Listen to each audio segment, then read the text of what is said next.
Magandang buhay, ito po ang Botardo Channel Presalese. Sige, pag-usapan na natin, bakit nga ba may lamok?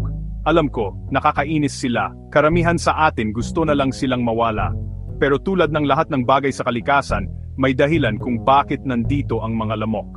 Kaya, saan nga ba galing ang mga maliliit na vampirang ito? May pakinabang ba talaga sila sa atin, o puro perwisyo lang sila? Mahigit 100 milyong taon nang nandyan ang mga lamok. O, mas matanda pa sila sa tao. Nagsimula sila sa may init at mamasa-masang lugar. Sa paglipas ng panahon, kumalat sila sa halos lahat ng sulok ng mundo. Maliban sa sobrang lamig na lugar tulad ng Antarctica. Lahat ito ay tungkol sa balanse sa kalikasan. Hindi lang tayo ang target ng mga lamok. Babaeng lamok lang ang nangangagat. Ginagawa nila ito para makakuha ng protina para sa kanilang mga itlog. Kadalasan, ang mga lamok ay kumakain ng nectar. Ibig sabihin, sila ay mga pollinator.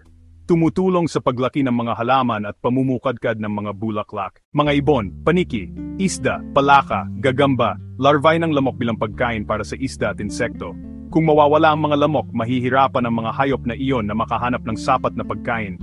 Masisira ang food chain, o ang mga lamok ay maaring magdala ng mga sakit. Dengue, malaria, Zika. Milyon-milyong tao ang nagkakasakit dahil sa kanila bawat taon.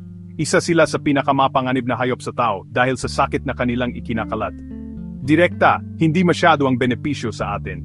Pero para sa kalikasan, mahalaga sila para sa polinasyon at bilang pagkain.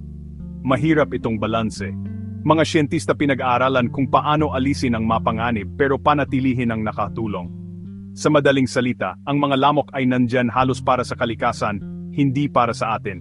Sila ay mga sinaunang nakaligtas, gumaganap ng maliit, ngunit mahalagang papel sa mga ecosystem. Kahit na gusto nating iwanan na lang nila tayo, kaya sa susunod na marinig mo ang paghuni malapit sa iyong tenga, tandaan nakakainis, siguradong sigurado, pero baka lang may dahilan kung bakit nandito pa rin sila pagkatapos ng lahat ng taon na ito. Tanging ang lumikha na lang ang lubos na nakakaalam ang ating one true God Allah. Please like, share, and subscribe for the next upload content. Ito po, and Botardo Channel.